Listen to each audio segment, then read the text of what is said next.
J'aimais ça parce que j'ai vraiment appris beaucoup d'informations que je pensais pas un jour apprendre parce qu'au départ, je n'étais pas vraiment intéressée par la cybersécurité.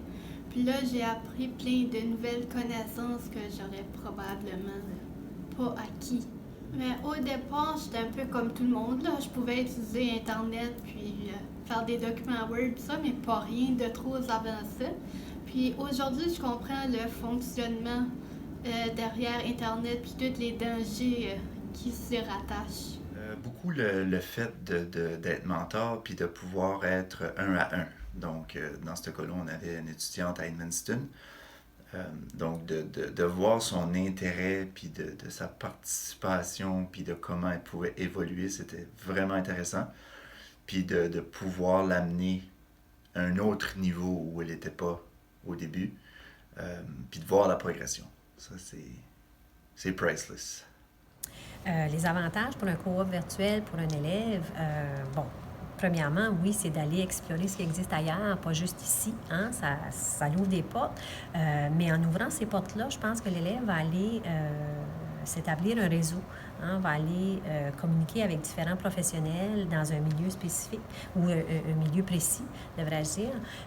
Puis c'est très avantageux, entre autres, pour un élève de 12e année qui s'en va poursuivre des études, par exemple, d'avoir ces liens-là déjà établis avant même d'entrer à l'université, au collège ou peu importe. Le projet que j'ai le plus aimé, c'est un sondage d'un milieu d'entreprise. Dans le fond, j'ai créé un sondage, puis je l'ai donné à l'employeur de l'entreprise pour qu'il le fasse passer à ses employés. Puis après ça, j'ai récolté les résultats. J'ai fait une analyse des résultats. Puis là, je suis après à créer un document qui va expliquer les points forts de l'entreprise et les points faibles pour qu'ils puissent s'améliorer. Oui, effectivement, parce que au début, Caroline avait beaucoup le syndrome de la page blanche. Donc, on a ensemble travaillé pour essayer d'atténuer ça. Donc, ça a été très, très bien. Au niveau des notions en cybersécurité, je pense que Caroline a beaucoup apprécié le cours offert par le ANSI. Oui.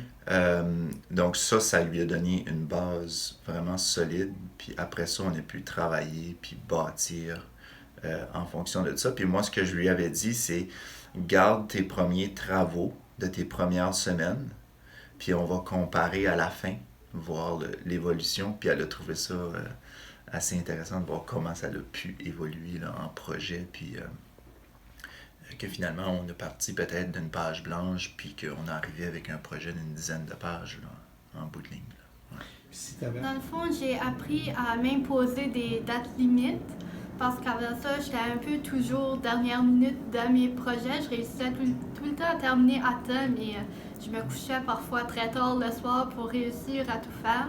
Mais avec mon stage coop, j'ai appris à m'imposer des limites de temps pour que tout soit terminé à temps, pour que je puisse éventuellement progresser plus vite dans les projets. Ben, c'est possible de pirater une cafetière, ça, j'étais vraiment... Quoi? Mais oui, même le casino qui a été piraté par un aquarium, ça aussi, ça m'a... Tu sais, c'est toutes des choses banales qu'on pense pas à, mais qu'au final peut devenir l'aspect principal d'une cyberattaque. C'est sûr que toutes les connaissances que j'ai apprises vont me servir dans le futur parce que je m'en vais avocate. Puis de plus en plus, on commence à avoir des procès avec des fraudes d'identité puis toutes ces choses-là. C'est sûr que ces connaissances-là vont me servir. J'ai vraiment aimé ça puis il m'a sauvé la vie à plusieurs fois. La majorité, souvent j'arrivais à des concepts que j'étais OK, qui étaient un petit peu plus complexes à comprendre, mais m'a aidé à comprendre le tout. Bon, un premier conseil à donner à d'autres écoles, c'est peut-être de s'assurer dès le départ d'avoir les outils nécessaires. Puis là, lorsqu'on parle d'outils nécessaires, évidemment, on parle de la technologie, de s'assurer que, par exemple, qu'il y a un endroit à l'école pour l'élève, accueillir l'élève, et aussi d'avoir un ordinateur qui est prêt à être utilisé par l'élève, entre autres avec un Skype fonctionnel, avec des courriels, ces choses-là, parce que l'élève, évidemment, va communiquer beaucoup, va faire beaucoup de son travail en utilisant l'informatique. Alors, c'est vraiment d'être prêt dès le départ pour accueillir l'élève, que l'élève se sente bien, hein, qu'il ne se sente pas nécessairement « Ah, je ne sais pas où ce que je m'en vais ». Fait qu'entre autres, le côté informatique est très important. Moi, je pense que ça serait un oui, vas-y. C'est une superbe préparation pour les études universitaires, donc ça te prépare, hein, c'est un bel outil pour ça. Surtout si tu es intéressé par la cybersécurité, donc ça c'est vraiment le fun. Puis ça permet aussi d'apprendre une certaine gestion de temps. Parce que Caroline, par exemple, comme je disais, on va la laisser seule à certains moments, puis on se rencontre la semaine d'après. Donc, c'est à elle à gérer son temps, puis c'est à elle à trouver qu'est-ce qui doit être fait. Donc, on peut donner une liste de tâches, puis ça sera fait pour la semaine d'après. Donc, oui, c'est une belle façon pour gérer son temps, là aussi, mettre ça en pratique. Bien, au niveau du collège communautaire, c'est certain que nous, on cherche à ouvrir les horizons des étudiants le plus tôt possible.